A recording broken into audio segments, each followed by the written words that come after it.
할렐루야. 할렐루야. 감사합니다. 할렐루야.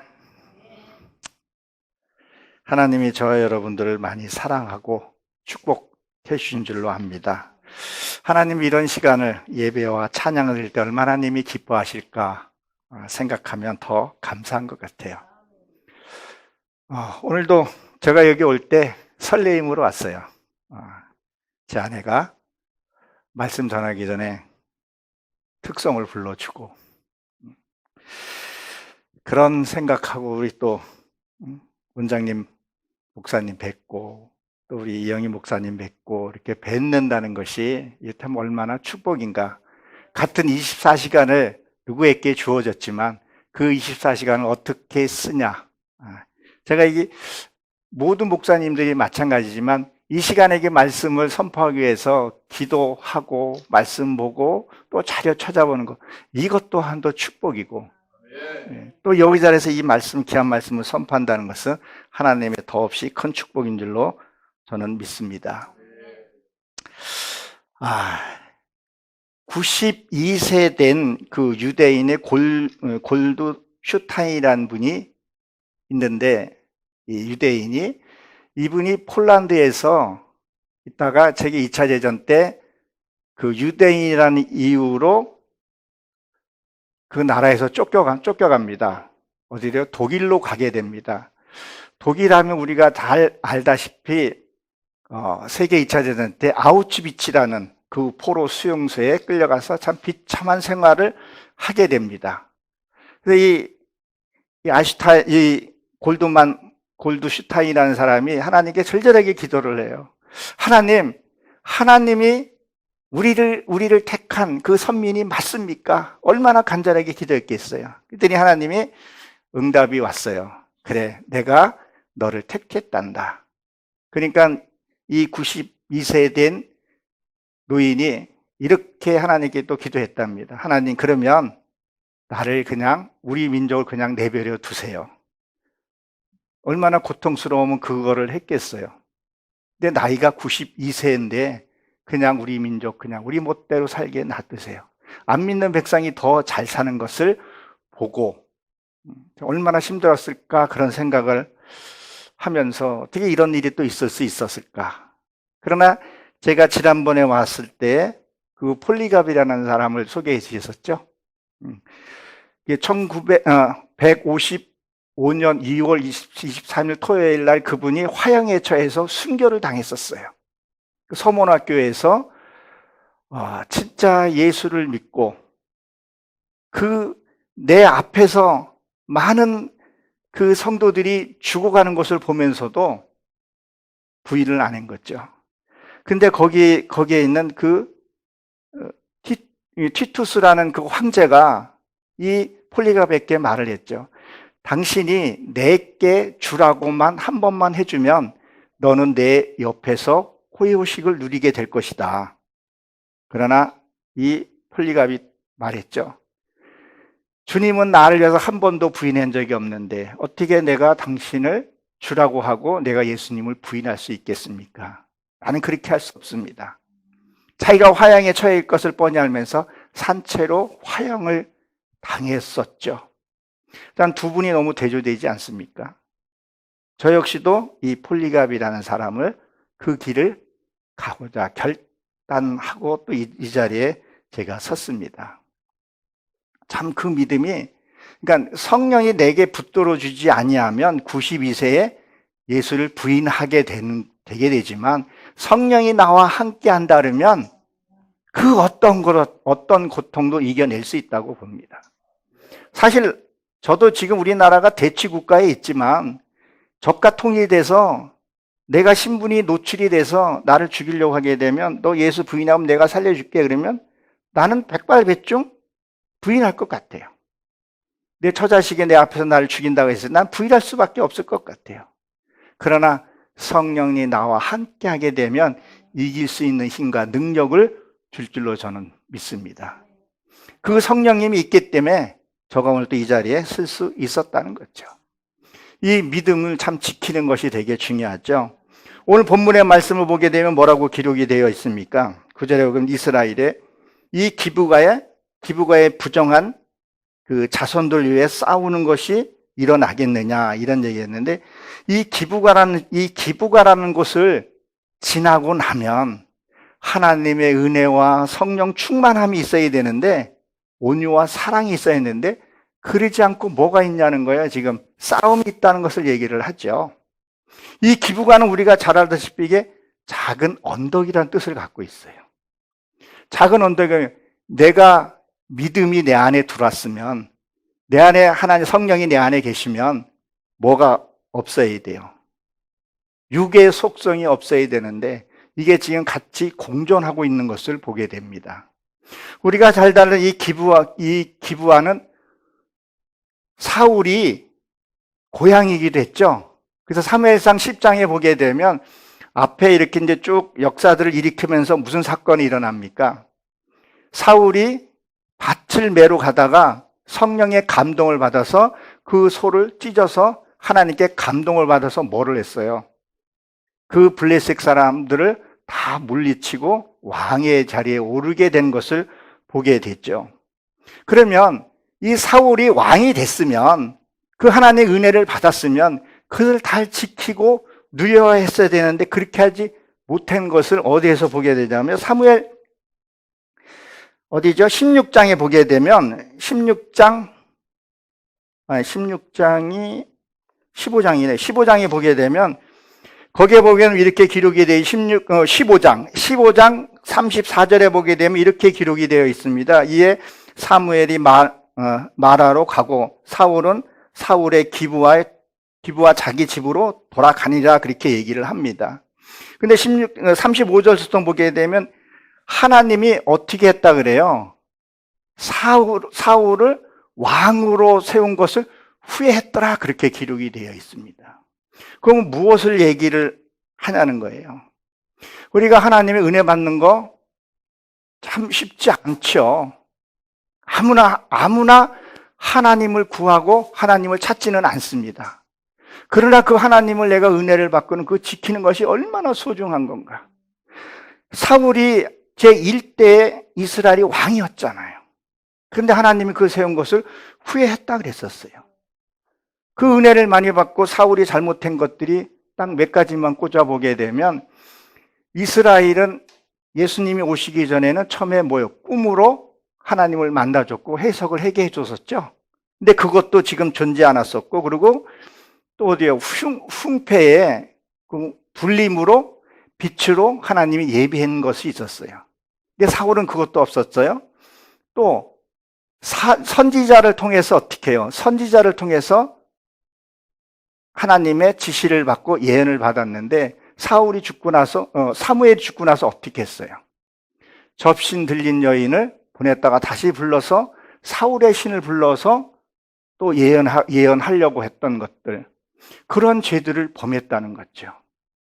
왕이면 왕의 직분을 해야 되는데 제사장의 직분까지, 그런 어리석음을 보았을 때 우리도 마찬가지라는 거죠. 내가 하나님의 은혜를 받았으면 그 은혜를 내가 어떻게 지키고 내 사명이 어떤 건가. 근데 우리는 어떻게 해요? 뭐 좀 은혜를 받으려고 여기 가고 저기 가고. 하나님은 뭐라 그랬어요? 전도서나 이렇게 보게 되면 앞일을 막 우리에게 가르쳐주지 않았다 그랬잖아요. 그럼 뭐예요? 우리는 이 성경을 보고 하나님의 길을 가야 한다는 거죠. 그래서 이스라엘 백성들은 앞일을 궁금하면 동쪽을 본다고 얘기를 하죠. 그러니까 말씀을 보게 되면 내 갈 일을 알 수 있다는 것을 얘기를 한다는 겁니다. 그러니까 이 기브가에서 은혜를 많이 받았어요. 그러면 관리를 잘해서 하나님의 더 아름다운 모습으로 변해야 되는데 뭐가 됐다는 거예요? 지금 본문에 보게 되면 종교인이 되어버렸다는 것을 가리켜서 얘기를 하고 있는 거죠. 그리고 거기서 뭘 했어요? 죄가 짓는구나. 근데 이 죄를 짓는다는 것은 이게 분사형으로 계속 지금 죄를 짓고 있다는 거예요. 근데 이 죄라는 것이 인식이 되어 있는데 이 죄라는 것이 인식이 되지 않으니까 자꾸 죄를 짓게 되는 거죠. 이거를 죄를 짓지 말아야 하는데, 그 죄를 짓는 것을 뭘 또 했냐면 전쟁인에게 일어난다는 거죠. 전쟁. 그럼 전쟁이라고 되어 있죠. 전쟁은 뭐예요? 싸움이잖아요. 이 싸우면 평화가 이루어질 수 없잖아요. 다윗이 왜 성전을 짓지를 못했어요?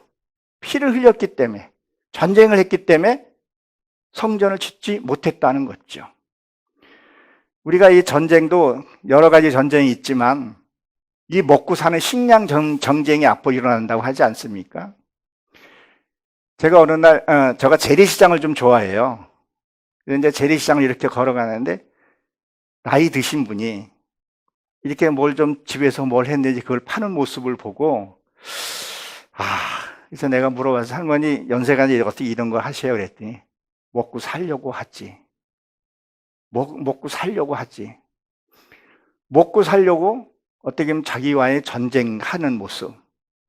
그리고 또 어떤 어르신을 보게 되면 건물 하나 갖고 있는데도 또 그 장사를 하시는 분이 있더라고요.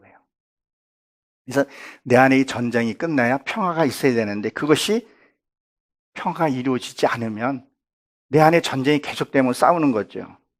우리나라 여러분들이 잘 아시다시피 임진왜란, 일본의 도요토미 히데오인가? 그 사람을 만나고 온 동인의 그 김성일이 거짓 보고를 하죠. 절대 일본은 우리나라를 침략하지 않을 것이다. 근데 그 서예인인 황유인길이 뭐라 그랬어요? 들어온다. 이들이 뭐예요? 싸움을 한 거잖아요. 그러니까 나라에서도 보게 되면 이게 서인과 동인이 싸우게 되면 나라가 어떻게 돼요? 임진왜란에 우리가 엄청 감당할 수 없는 일들이 벌어진 것을 우리가 잘 알 수 있죠. 그러니까 전쟁이 그쳐야 되는데, 그러니까 내 안에서, 내 삶 속에서도 전쟁이 끊겨야 된다는 거죠. 이것이 끊기지 않으면 계속 싸움이 일어나고 평화가 이루어지지 않고 파괴만 자꾸 되는 거죠. 그리고 외적으로 보게 되면 지금 이스라엘 지금 전쟁 중에 있잖아요. 지금 총리가 누구예요? 거기 내각제잖아요. 총리가 누구예요? 베타나훈가? 네타뉴라는 그분이 총리잖아요. 서방의 외적인 그런 환경도 있었지만 전쟁이 난 이유가 뭐예요? 그 네타우 총리가 내각을 개편하려고 하다 보니까 국민들이 들고 일어났잖아요. 공항이 마비돼 버렸잖아요. 그러니까 이 가자 지구에 있는 그 사람들이 때는 이때다 하고 이스라엘을 침공을 했던 거 아니겠어요? 그러니까 내 안에 싸움이 계속 이루어지면 뭐예요? 어둠이 나를 지배하게 된다는 거죠. 이것은 뭐예요? 빨리 종식시켜야 된다는 거예요. 내 안에 이 싸움이 끊임없이 일어나더라는 거죠. 이것을 말씀을 통해서 우리가 끊어줘야 되는데 그게 안 된다는 거죠. 그래서 이 자손들이 이 범죄한 자손이라는데 이게 이 죄라는 것이 위에서 흘러오는 죄가 있잖아요. 이거 반드시 끊어내야 되는 부분이거든요. 어떻게 내가 지금 내 삶에 고통이 있는 것이 내 죄보다도 위에서 흘러온 죄들이 더 많이 있더라는 거죠. 이거를 끊는 법을 느헤미야 9장에서도 기도하는 법을 거기서 설명을 했던 부분. 이스라엘 백성들이 뭐라 그랬었어요? 왜 우리 민족이 이렇게 고통을 받는가? 그들이 무릎 꿇고 기도했더니 조상의 죄가 흘러와서 그리 했다고 얘기를 한다는 말이죠. 그럼 우리 기독교인들이 그래요. 성부와 성자와 세례를 받고 침례를 받고 그랬으면 죄가 끊어졌다고 생각을 하면 그 혈기는 뭐냐는 거예요. 시기하고 질투하고 이간질한 건 뭐냐는 거예요. 왜 목사 아들이 자살을 하고 왜 그런 일이 빈번하게 자꾸 일어나냐는 거예요. 이것을 해결하지 않았더라는 거죠. 성령을 받았으면 그것이 해결돼야 되는 부분. 그리고 나의 죄를, 내 죄를 분명히 인식하고 깨달아야 되는 부분이라는 거죠. 이것이 안 되니까, 이것이 끊는 법을 모르니까 힘이 든 부분들. 제가 이런 말을 가끔 합니다. 요새 참 대출 받기도 힘들고 또 고금리고 그러다 보니까 없는 사람들은 사채 쓰게 되잖아요. 사채를 쓰게 되면 진짜 마지막 때 사채를 쓰게 되는데 사채 쓰다가 갚지 못하면 어떻게 돼요? 장기도 내어준다는 것이 이게 진짜 있는 일이잖아요. 굉장합니다. 삭제 잘못 써가지고 패망하는 것은. 근데 그래요. 우리가 신앙생활 하다 보게 되면 어려운 일 겪어요. 힘든 일 겪어요. 그 힘든 일 겪는 게 뭐예요? 내 육의 속성을 털어내기 위한 그 사건들이 일어나는 거 아니겠어요? 그 사건을 통해서, 이제 좀 이따가 말씀을 또 한번 드리겠지만, 그 사건을 통해서 그 일들이 내가 벗겨지고 깨지는 부분이라는 거죠. 근데 그것을 내가 위에서 잡고 왔던 그 어둠의 세력이 나를 잡고 있었던 것들을, 이게 떨어지냐는 거 쉽게. 안 떨어지더라는 거죠. 이게 떨어질 때 누가복음에서도 그 얘기 의장이 나오잖아요. 그들이 나갈 때 내 몸을 치고 나간다 그랬잖아요. 그들이 나를 떠날 때 내 고통이 있게 된다는 거죠. 구원은 공짜라고 얘기를 하지만 사실 보면 공짜가 아니잖아요. 그 구원은 너도 구원을 받았으니 너도 구원해 주라는 그런 의미도 담겨져 있다는 거죠. 내 속에 있는 악을 처리할 때는요, 이 고통이 있더라는 거죠. 근데 그 고통 없이는 하나님 앞에 갈 수가 없는 거잖아요. 하나님 주시는 은혜는, 구원은 선물이지만 이루어가는 건 내가 이루어가는 부분이라는 것을 우리가 좀 인식을 해야 합니다. 그러니까 반드시 이 흘러온 죄를 기도로 해서 왜 어떻게 됐는지 아는 데까지 기도하고 처리를 해야 되는 부분을 오늘 본문을 통해서도 얘기하고 있다는 겁니다. 반드시 이거를 끊어내게 되면 그 다음에 내 안에 평화가 오게 되죠. 오늘 제 아내가 찬양을 제 의미적으로 412장, 지금 성경으로 412장인데 평화로다. 저도 그 평화를 얻기 위해서 말씀 보고 묵상하고 또 여기 와서 같이 나누고 하는 거라는 거죠. 내가 예배를 드린 것만큼 내가 평화가 있어야 되고, 찬양을 부른 것만큼 내가 기쁨이 있어야 되고, 말씀을 들으면서 어둠이 떠나가는 것을 내가 느끼고 또 그것을 전하고 나누는 것이 사명자의 길이 아닌가 이런 생각을 해봅니다. 하나님이 우리에게, 제게 주신 목적이 목사이기도 하고 생명 살리는 일이지만 진짜 하나님이 나한테 맡긴 일이 뭐냐? 내가 이 땅에 와서 하나님의 형상이 이루어서 가는 것이 하나님 나의 사명이라는 거죠. 그리고 빛은 숨길 수가 없잖아요. 내가 빛이 되어 있으면 숨기고 싶어도 숨길 수가 없어요. 알더라고요. 그러면 어두움도 존재하지 못하고 세상 사람도 나에게 함부로 할 수 없다는 것을 성경에 곳곳에 되어 있잖아요. 그래서 스가랴서 제가 가끔씩 얘기하는데 스가랴서 12장에 보게 되면 믿는 내가 말씀으로 내가 이루어진 자를 건들면 그를 어떻게 할 것인가를 성경에 분명히 기록되어 있는 거죠. 우리는 교만하지 말고 정말 하나님 말씀대로 살게 되면, 내가 하나님의 의로 정의롭게 살게 되면 하나님이 그것을 화양검으로 지켜주신다고 성경에 기록되어 있다는 겁니다. 이거를 처리해야 하고 하나님의 말씀을 들어야 하는 부분을 얘기하고 있습니다. 10절에 보게 되면 뭐라 그랬어요? 오늘 제목이기도 하죠. 내가 원하는 때에. 이 내가라는 것은 영근이 내가 아니라 하나님 때를 가리켜서 얘기를 하는 거죠. 하나님 때에 그 얘기를 한 거죠. 그래서 거기 하나님 때에 무엇은 일을 해야 되냐면 그 거주할 때라 그랬는데 이게 동거하다 이런 뜻을 갖고 있습니다. 그러면 무엇을 동거를 해야 되냐? 동거해서는 안 되는데 하나님의 말씀이 내 안에 있어야 되는데, 하나님의 은혜와 성품이 있어야 되는데 육의 생각과 동거하고 있더라는 거죠. 저도 이게 육의 세력하고 동거할 때가 있더라고요. 저희 실거주에서는 우리 가족밖에 없지만 다른 사람이 오게 되면 그걸 동거인으로 되잖아요. 내가 육의 생각하고 동거하고 있더라는 거예요. 그러니까 이 기부와 역사들이 많이 있었지만 내가 하나님의 은혜로 살아야 되는데 무엇을요? 육의 생각하고 자꾸 동거하고 있으니까 뭐가 일어나는 거예요? 자꾸 다툼과 싸움이 일어나더라는 거죠. 그러니까 내가 받았던 은혜를 자꾸 까먹게 되고, 조금만 누가 어떻게 딱 치게 되면 이게 뭐지? 왜 나만 겪는 고통인가? 이렇게 생각을 하게 되는 거죠. 그러니까 고난이 왔다는 것은 하나님의 은혜지만 고난이 오게 되고 환경이 오게 됐다는 것은 내 안에 아직 처리 못한 것들이 되게 많다는 거죠. 그래서 예수님이 거라산에 갔을 때 귀신 들린 사람을 만났을 때 뭐예요? 그 귀신 군대라 그랬다고, 군대.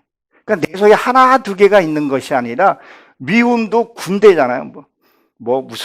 누구의 미움도 되게 많고 질투도 내 안에 이것이 되게 많다는 거죠. 이것을 뭐예요? 말씀을 통해서 내가 해결해야 되는데 자꾸 뭐예요? 육의 속성을 하고 동거하기 있기 때문에 그들과 같이 내가 기쁨을 나누지를 못하고 있는 거죠. 하나님의 진짜 그 주시는 기쁨을, 그것을 맛을 봐야 되는데 그것을 맛을 못 보니까 자꾸 세상을 뒤돌아보고 세상 것을 보게 되더라는 거죠. 그게 아니라 하나님의 맛을 보게 되면 기쁨이 있는 거죠. 그 기쁨을 맛봐야 돼요. 그 기쁨을 맛보면요, 어떻게 표현할 수가 없더라고요.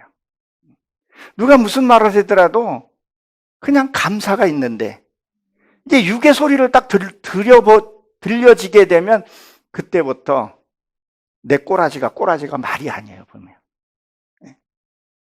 왜 난 이렇게 살지? 왜 하나님이 나에게 은혜를 이렇게 안 주시지?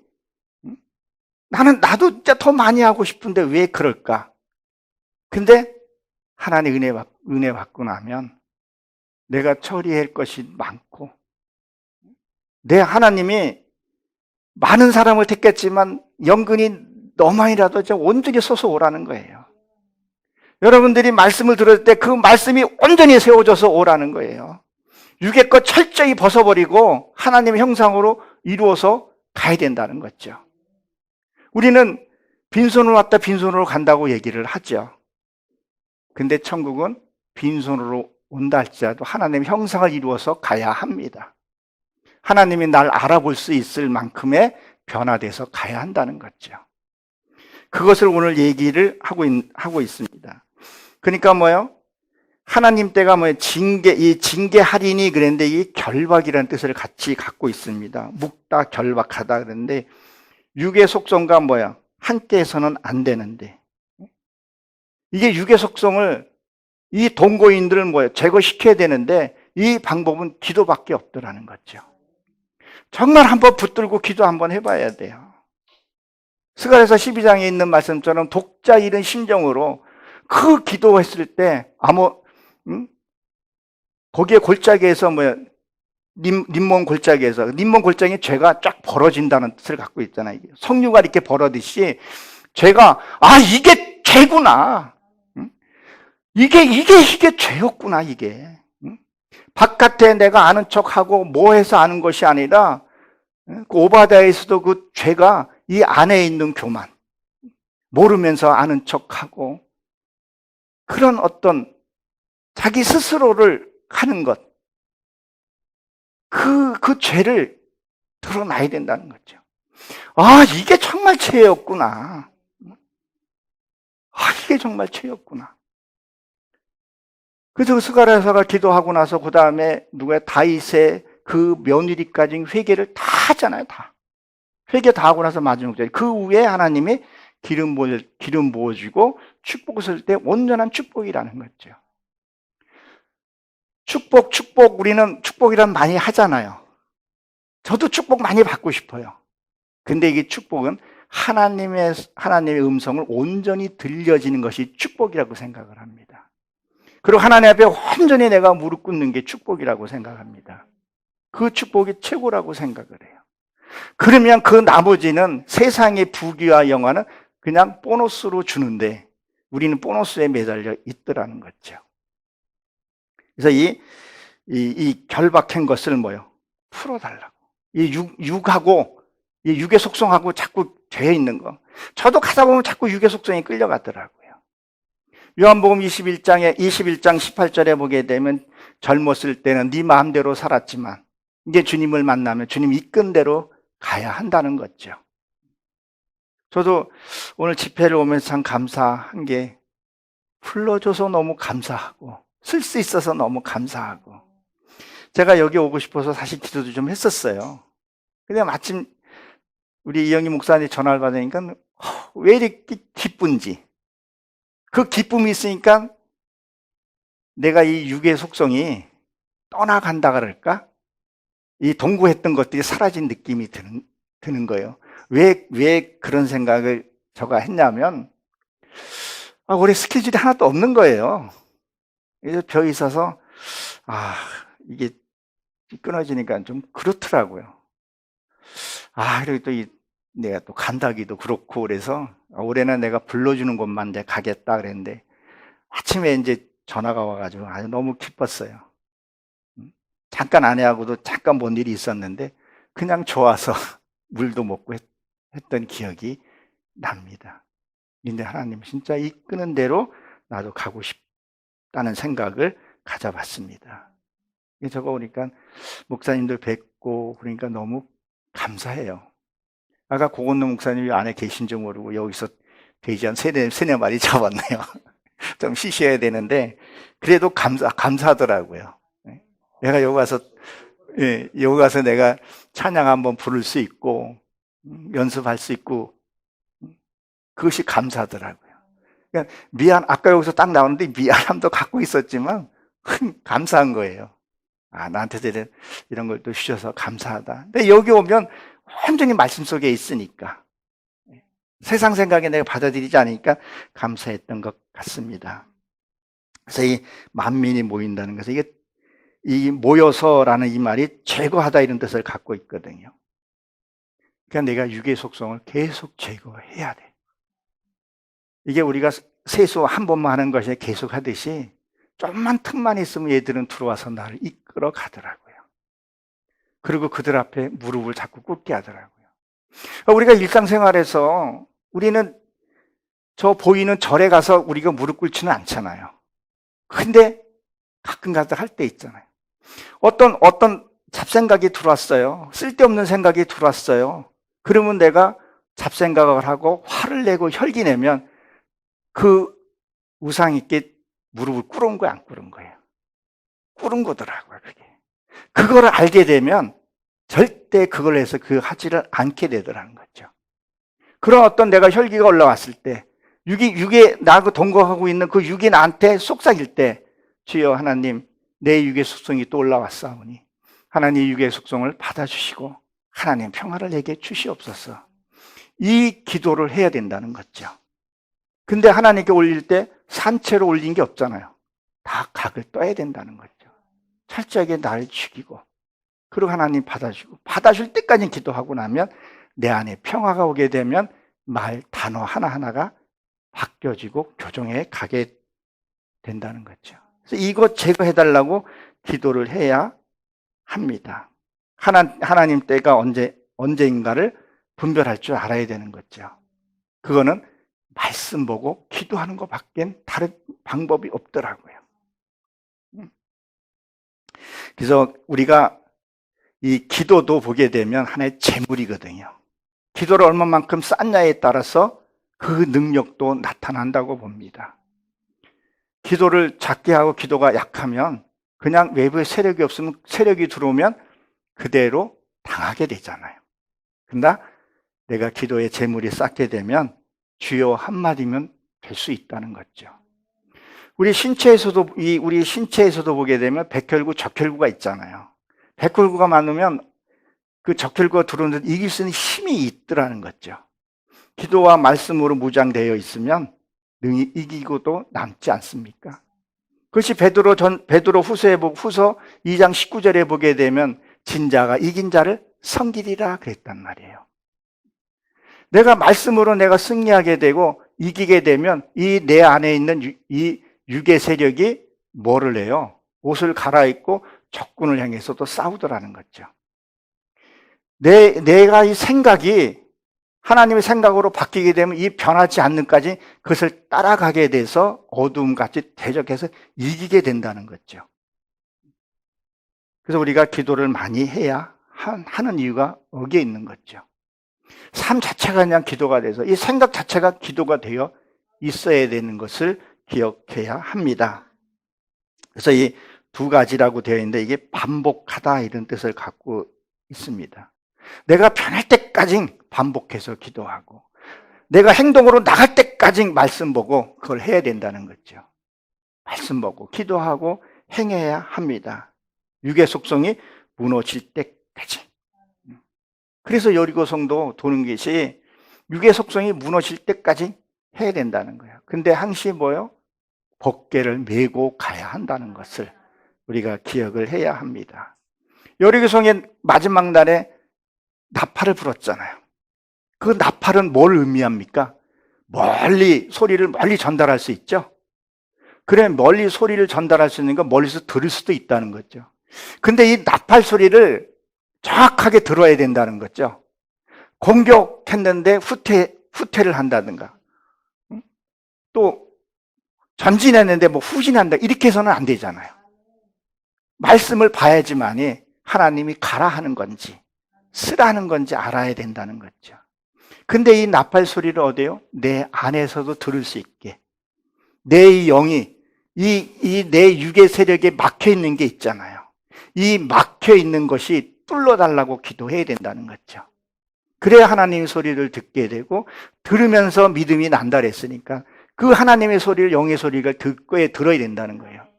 아니, 사람이 어떻게 부끄러운 짓을 하고도 부끄러운지를 모르는 것은 뭐예요? 깨닫지를 못했기 때문에 부끄러운 짓을 하고 계속 하더라는 거죠. 그리고 네가 잘못했어, 그렇게 얘기를 하더라는 거죠. 소리를 못 듣는 거예요. 저도 그 소리를 들으려고, 그 음성을 들으려고 기도하고 나를 보게 해주고, 이 막힌다면 좀 뚫어주세요. 아직 빛이 들어오지 않는 곳에 하나님의 생명의 빛을 주세요. 듣게 되고 깨닫게 되면 나는 살게 되고 행하게 되더라는 거죠. 빛이 없으니까 비틀대고 부딪히고 깨지고 넘어지더라는 거죠. 그리고 말끝마다 하나님의 뜻이라고 자꾸 얘기를 하니까 안 믿는 사람도 뭐라 그러냐는 거예요. 야, 저 인간 믿는 인간은 내가 안 믿겠다, 그런 얘기 하더라는 거죠. 말씀 보고 기도하고 묵상하고 그거밖에 할 것이 없더라. 그 깨달았을 때 우리는 알잖아요. 하나님의 그 깊은 말씀을 내 영이 깨달았을 때 그 기쁨이 막 그럴 때는 눈물 나게 막 감사하잖아요. 저들과 구별된 삶이 얼마나 감사한지 생각할 때 보세요. 얼마나 감사한가. 아까 최 목사님의 말씀을 전했듯이 지옥 불명이 있잖아요. 불교 스님들이 어느 분이 그러더라고, 스님이라고 하지만 스만 하라고. 그래서 그 스들이 죽으면 장례를 어떻게 해요? 불로 화장하잖아요. 우리 문화는 매장이잖아요. 근데 저쪽 불교에서는 항시 불로 화장을 하더라고요. 이렇게 보니까 저들은 그걸 아는가 봐요. 불구덩이에 들어가는 것을 알기 때문에 거기서 그렇게 항시 불로 이렇게 화장하는 거고, 끔찍한 생각이 들더라고요. 지옥을 이렇게 한번 보게 되면요, 너무 소름 돋아요. 우리가 지옥을 알 수 있는 것이, 우리가 실질적으로 가보지 않았으면 우리 지옥이라는 걸 알 수 있는 게 뭐예요? 고통을 우리에게, 이 육신의 고통도 있다는 거죠. 이 고통을 통해서도 지옥이 있다는 걸 인식해야 된다는 거죠. 저는 치아가 안 좋아서 치과 갈 때마다 아우, 여기가 지옥이라고 살려달라고 몸부림을 쳐요. 정말 지옥이 있다. 그리고 하나님이 없는 곳, 하나님의 사랑이 없는 것이 지옥이잖아요. 그래서 밤과 낯을 만들어 놓고, 낯은 천국이고 밤은 지옥이라고 표현을 하고 있다는 거죠. 그걸 인식을 하게 되면 세상권 지고 싶어도 놓을 수밖에 없다는 거죠. 놔야 되는데, 이걸 실천해야 되는데, 경험해야 되는데 지고만 있더라는 거죠. 그러니까 우리가 목회를 하면서도 이것이 분명히 인식이 되어 있어야 된다는 거죠. 내가 육의 것이 많은지 아니면 하나님의 것이 많은지. 저도 육의 것 갖고 있어요. 살아가는 동안 어쩔 수 없더라고 보니까. 그런데 얼마만큼 내가 방어하고 얼마만큼 지키고 성령의 표현하냐, 그 차이인 것 같아요. 그것이 너무 많으면 안 되는데, 하나님의 것이 많아야 되는데 육의 것이 많이 가져서는 안 된다는 생각을 가져봅니다. 그래서 제가 여기 와서 이 강사진들 사진을 이렇게 쭉 보니까 참 귀한 분들 같아요. 진짜 자기가 깨달은 말씀을 같이 나누고 공유하고, 이 헌신이 없으면 못하잖아요. 하나님의 성령의 은혜가 있지 않고서는 그렇게 할 수가 없다는 거죠. 세상의 즐거움들이 얼마나 많은데요. 목사 감투 도 누리는 것들이 얼마나 많은데요. 제가 어저께인가 며칠 전에 오살리 기도원 가면서 어떤 목사님을 만났는데 신천지에 가 있는 목사가 생각보다 많더라고요. 뭐 또 통계를 뽑은 목사님도 계시더라고요. 생각보다 많더라고요. 진짜 하나님의 성령을 받고 은혜를 받았으면 그렇게 할 수 없는데, 그런 거 보면 참으로 안타깝지 않을 수가 없습니다. 우리는 반드시 승리합시다. 하나님께 영광 돌립시다. 그리고 우리 저 천국에서 정말 때나 그냥 아름다운 모습으로 서로 안아주고 품어주고, 그리고 주님이 오셔가지고 12제자에 베풀었던 것처럼 우리에게도 포도주 한 잔 탁 따라주면서, 얘야 참 고생 많았다. 우리 이영희 권사님, 목사님, 그 많은 사람들 소리가 얼마나 많겠어요. 그거 다 이겨내고, 제가 예언하는 건 아니지만 눈물도 많이 흘렸고 육신에 좀 아픔도 있으리라고 생각이 들어요. 그래, 얼마나 고생했냐. 사실 말 한마디에 사를 용서도 하게 되고 말 한마디에 사람을 죽이기도 하잖아요. 그 사랑의 하나님이 꼭 안아주면서, 얘야 참으로 고생 많았다. 내가 너 고통을 내가 어떻게 내가 이길 수 있겠느냐. 그 말 한마디에 우리 모든 게 풀려지잖아요. 그 천지의 만물 창조주고 하나님이, 그분이 맨발로 오셔가지고, 얘야 고생했다. 고건능도도 고생했다. 얼마나 영광스러운 자리겠어요. 예. 우리 모두, 우리 김금수 목사님도 그리할 줄로 저는 믿습니다. 예. 11절에 보게 되면 뭐라고 했어요? 하나님 때 원한을 때 어떻게 하냐? 하나님이 이렇게 그거를 많게 해서 어떻게 하냐? 이렇게 보게 되면 에브라임이죠. 이 에브라임이라는 뜻이 2배 열매입니다. 2배 열매. 잘 아시죠? 그러니까 우리가 신약에 보게 되면 1달란트 묻어놨다가 그것을 꺼내서 내줘서 다 모든 거 뺏겼다 그랬어요. 최소한도 하나님의 말씀들은 우리에게 2배 열매를 맺어야 한다는 거예요. 근데 여기 보게 되면 뭐라 했죠? 에브라임을 위해 짐승이 타고 있었다는 얘기를 하고 있는 거예요. 근데 이제는 하나님 때에, 하나님이 원하는 때인데 하나님의 말씀을 살고 몸부림을 치니까 어떤 일이 생기냐면, 이제는 내가 짐승의 등에 타는 거죠. 그전에는 내가 짐승이 내가 타고 있으니까 그래서 힘이 든 거예요. 짐승이 내 위에 있어서 나를 타고 다녔는데 이제는 내가 짐승을 탄다는 얘기를 하고 있는 거죠. 제가 육두문자를 내가 안 써요. 근데 내 요번에 육두문자가 절반은 내가 나왔거든요. 어떤 지인이, 내가 이게 얘기를 안 할 수가 없는 것 같아요, 말씀을 하면서. 개나 사람이나 나이 먹으면 아프잖아요. 개가 디스크가 걸렸대요. 근데 수술비가 700이 나온대요. 목사님은 주여 소리 해주지만 나는 개 육동자 같다니까요. 아유, 700만 원은 아무것도 아니에요. 예.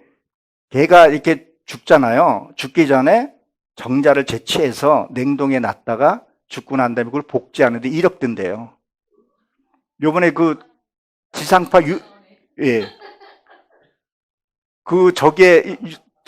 지상파 뉴스에 나왔어요. 9시 뉴스에. 거기에서 그 얘기를 하더라고요.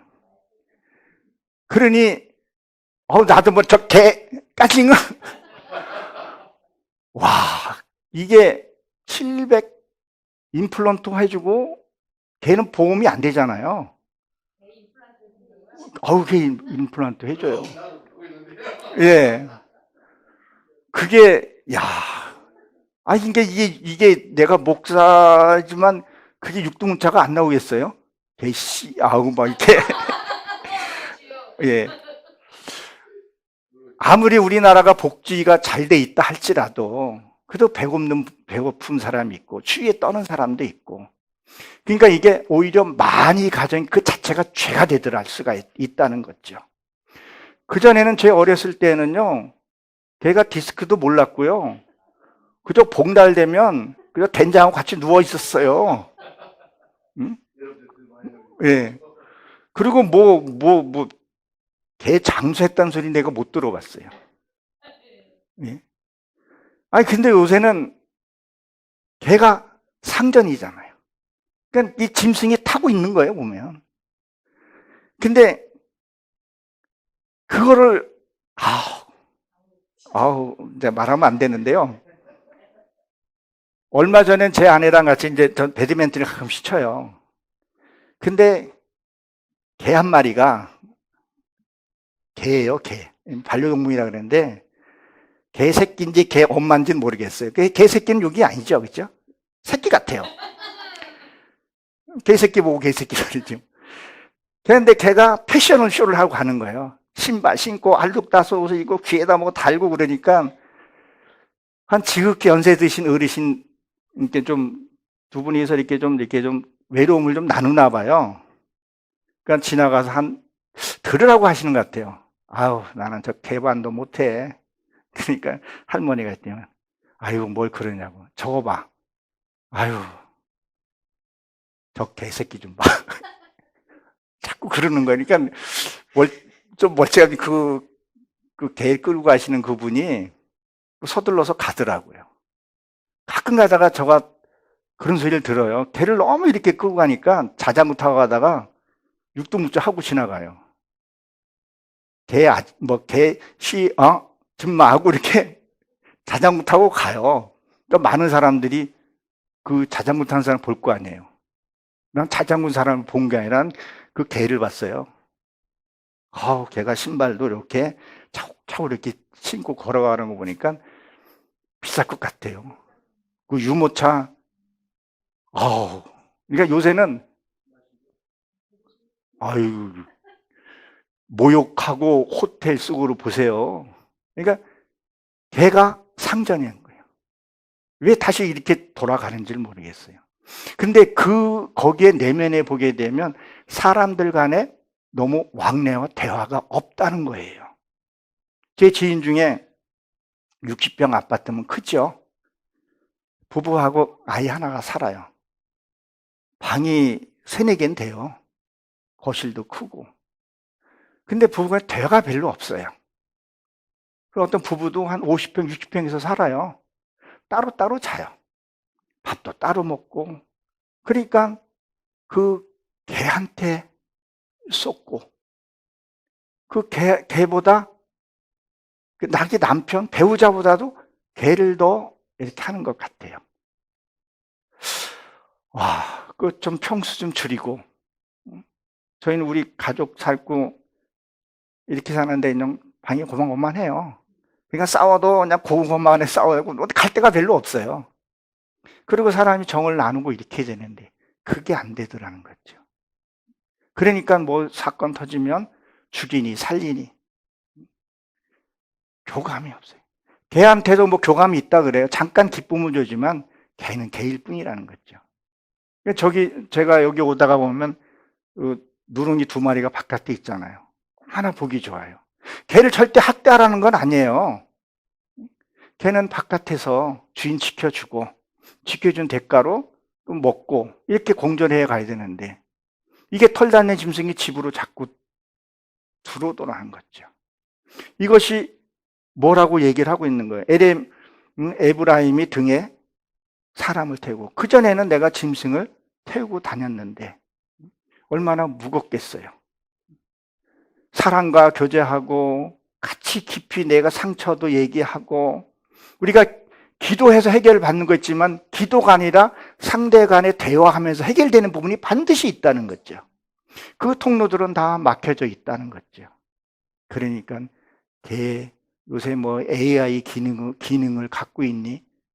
부부간의 대화, 그리고 속에 있는 이 앙금들이 없어야 된다는 거죠. 그래서 내 안에 육의 세력이 동거하고 있는 것들을 처리를 해야 된다는 거죠. 서로 대화 속에서 털어놓고 비밀이고. 요새는 왜 부부지간에게 또 비밀들이 많은지 몰라요. 통장도 하나 갖고 있고, 요새도 그런지 모르겠는데 요새 애인 없으면 뭐 어쩌다나 이런 말까지는 하고 그러잖아요. 저희는 비밀번호로 서로 전화도 갖고 있잖아요. 서로 비밀번호 똑같아요. 아이디는 어차피 틀려야 되니까 다 똑같이 같이 보고 그렇게 해요. 그러니까 숨길 것도 없고 편해요. 그러니까 하나의 비밀을 숨기기 위해서 10가지 거짓말을 해야 된다 그러잖아요. 초조하고, 네 바람피워? 나 바람피워. 혼합, 이런 것들이 그냥 사람들이 대수롭지 않게 얘기하는 것들이 안타까워요. 저 그전에 어떤 설교를 준비하면서 자료를 찾아봤는데, 음란물 사이트를 보는 그 크리스찬들이 절반 이상을 넘었다는 그거를 내가 조사 결과를 한번 봤어요. 공식적으로 발표한 것들을. 생각보다 또 많더라고요. 그러니까 엉뚱한 데 가서 그걸 풀고 엉뚱한 데서 해결을 하려고 하는 게 말씀과 은혜로, 그러고 사람들과 만나면서 그렇게 했을 때 하나님이 기뻐하지 아니할까, 이런 생각을 분명히 가져봅니다. 그러니까 우리가 뭐를 해야 되냐면 에브라임 말씀을 가지고 2배를 내야 되죠. 근데 보세요. 에브라임은 암소 같아서 곡식 밭갈기를 좋아하니 그랬죠. 이 암소는 뭐를 상징을 해요? 이 암소는 새끼를 낳죠. 그리고 굽이 갈라졌어요. 위는 4개가 있어요. 색깔은 붉은색을 갖고 있죠.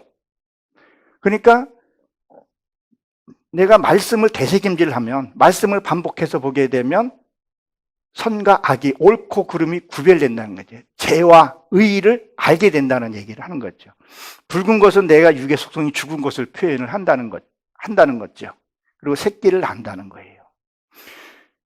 저는 어렸을 때도 아니죠. 청년 때 진짜 소를 내가 다뤄봤어요. 밭도 갈아보고 그렇게 했어요. 내가 그 소는 영혼이 없으니까 소를 내가 다시 만나면 미안하다고 내가 사과하고 싶어요. 이 말씀 보면서. 그때는 젊었을 때 혈기니까 밭을 가다가 소도 컨디션이 안 좋을 때 있잖아요. 그러면 후닥닥 튀면 지게지가 한번 놓친 적이 있어요. 지게를 벌렁 자빠져가지고. 화가 나가지고 그 소를 끌어다가 개울에 가서 막 돌로 막 입을 막 때렸어요. 직성이 풀리고 나니까 이 코가 반이 떨어졌어요. 얼마나 내가 미안한지. 그 소가 참 착했어요. 내가 꼴 주고 했는데 너무 화가 나가지고. 그러니까 여러 가지 이제 스트레스를 내가 받았던 것 같아요. 그렇게 소는 순하고 착해요.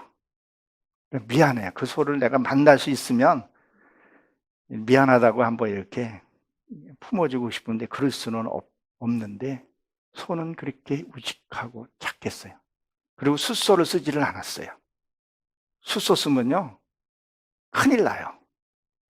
이거 왜 큰일 나는지 아세요? 이게 암소 몸은요, 이게 힘이 넘쳐가지고요 연장 다 부셔뜨려요. 그래서 쓰지를 못해요. 그냥 번식용으로만 이렇게 쓰고 그렇게 하지, 진짜 소 밭가는 건 암소로만 써요. 근데 그걸 지금 뭐를 해요? 이것을 밟기를 좋아했더니, 이게 밟는다는 건 짓밟은 것, 이 짓밟다, 탈곡하다 이런 뜻을 갖고 있습니다. 그러면 짓밟는 것은 뭐냐면 외부의 세력이 들어왔을 때, 다른 세력이 들어서 이걸 짓밟을 수 있어야 돼요. 그러니까 제 신앙 경험을 제가 말씀을 드리면, 그전에는 무조건 밟혔어요.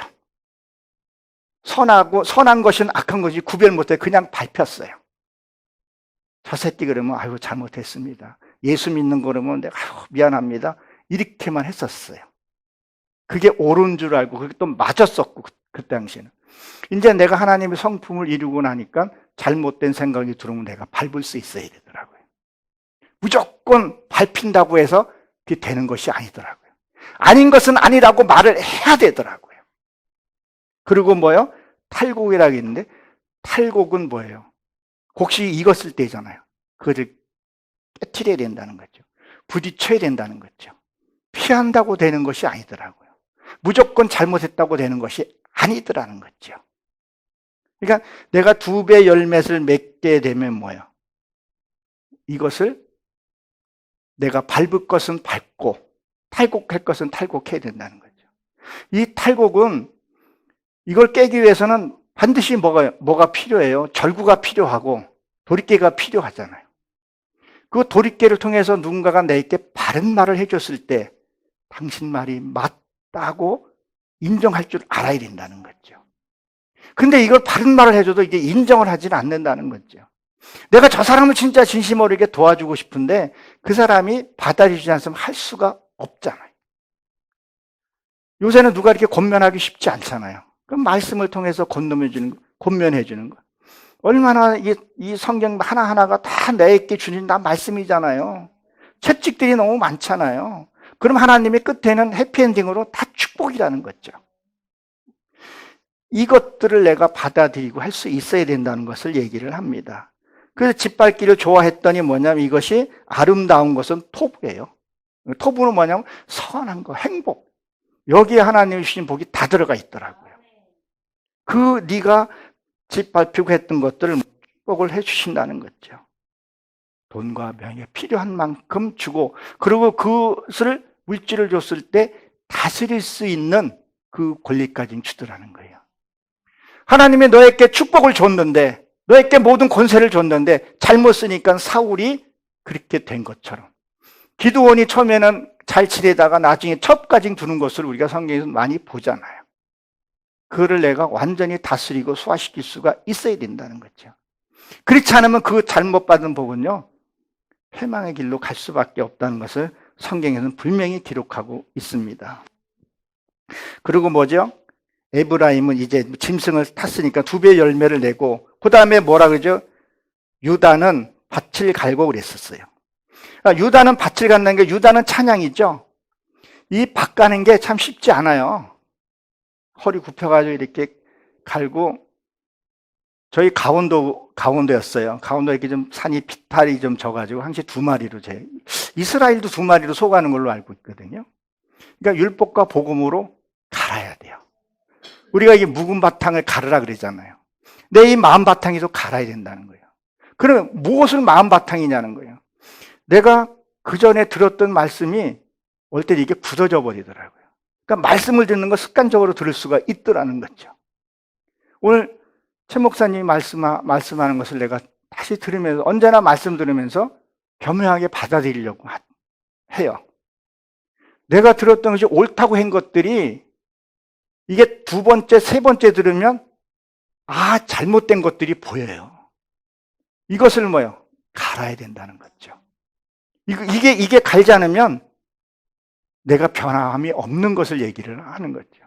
늘 말씀을 댈 땐 그 누가 전했든 간에 말씀을 겸허하게 보고 잘못된 것은 하나님 내가 이 듣는 말씀이 맞는 건가? 이 안에다가 귀에다 할례하라 했잖아요.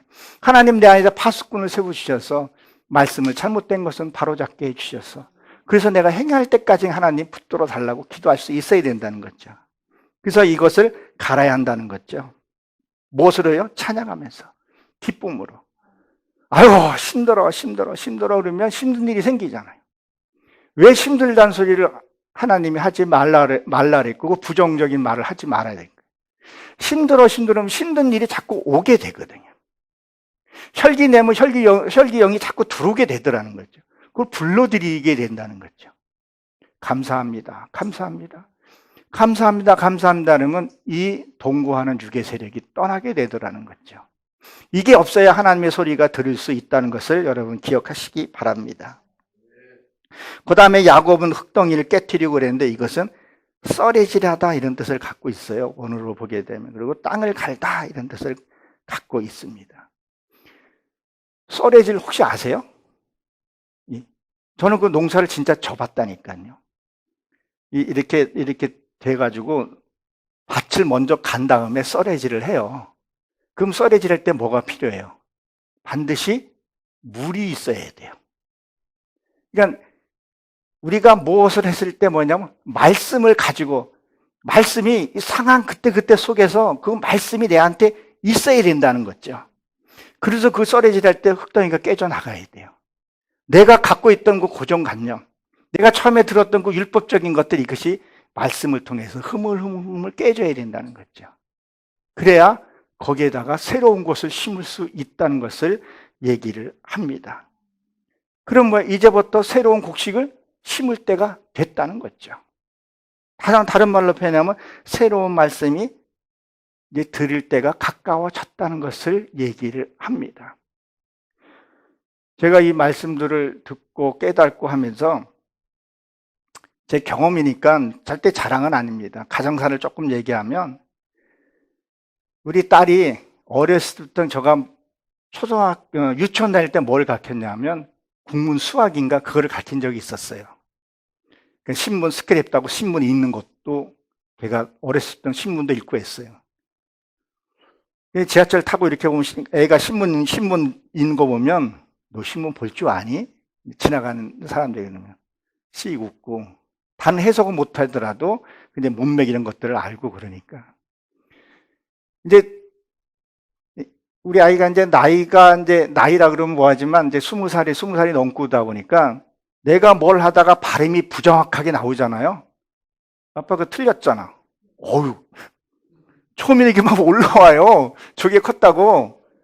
그것도 이렇게 아빠 그거 좀 잘못된 것 같아. 이렇게 얘기하면 또 덜 이상하는데 아빠 왜 그렇게 얘기해? 이게 간데 왜 어로 읽어? 그렇게 하면 안 되지. 목사인데. 이렇게 하면 이놈이 처음에 속상해가지고 바른 말 했는데 뭐라 그러지 못하고 말을 안 했어요. 제가요. 그냥 뭐 아니면 틱틱대고 그러면 왜 아빠 또 삐졌어? 또 그 상처인데 소금을 탁 뿌려놔요. 이놈이 되게 마음이 상하더라고요. 어느 날 말씀을 보다 보니까 그게 어느 순간에 고마운 생각이 들게 되고 나도 모르게 긴장을 하게 돼요. 가족 앞에서도 내가 말을 조심해야 되겠구나.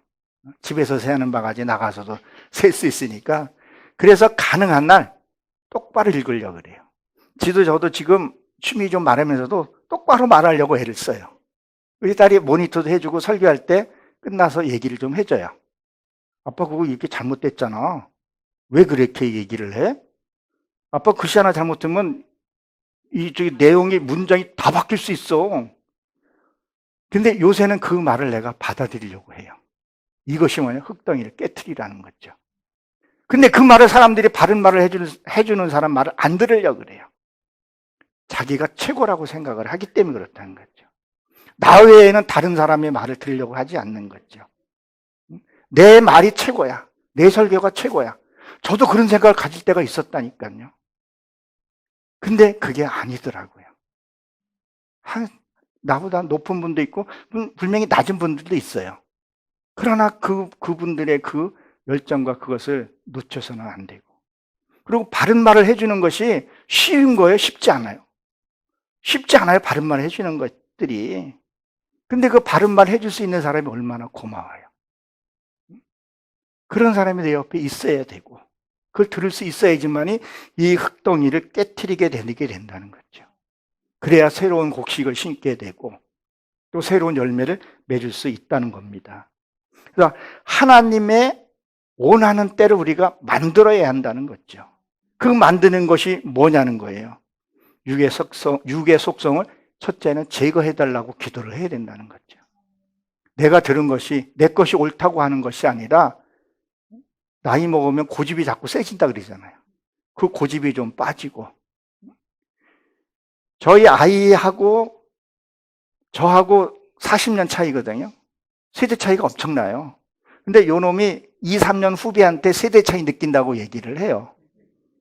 그냥 저하고 또 어머니하고 또 그 정도 차이 나니까 그 세대 차이를 저도 줄이려고 해요.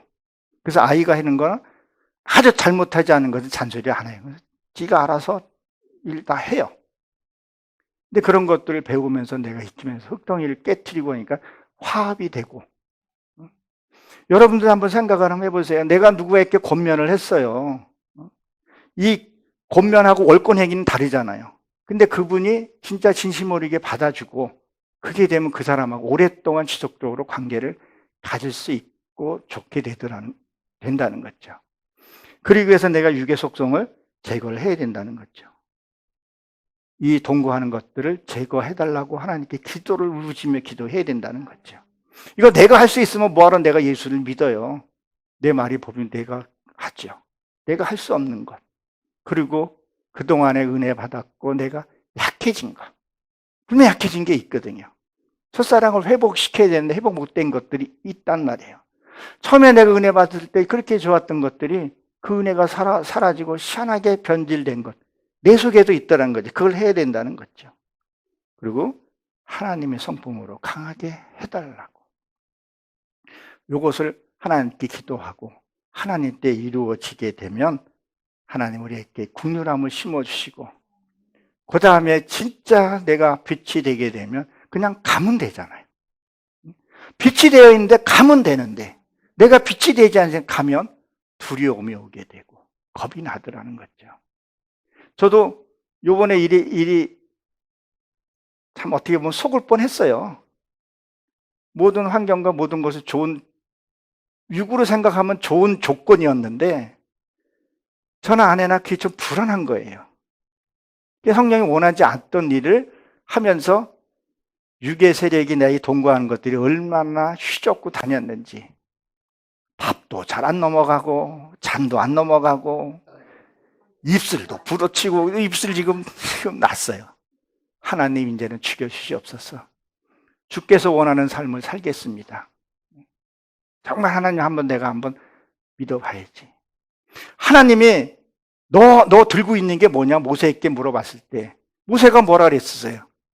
내게 지팡이가 있나이다. 그럼 지팡이를 던져라. 뱀이 되고 그 이스라엘 백성들을 애굽 백성들을 뱀을 삼켰잖아요. 그 뱀을 삼켰다는 건 뭐예요? 쓸데없는 생각들을 삼켜버린 것을 얘기를 한다는 거죠. 홍해도 가리게 되고 너희가 세상 끝날 때까지 내게 권세를 주었다 그랬는데 제가 지금 그걸 쓰지를 못했었어요. 그것은 뭐예요?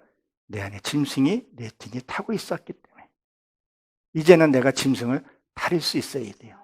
그 짐승을 다룰 수 있는 어둠의 세계를 내가 다룰 수 있어야 된다는 거죠.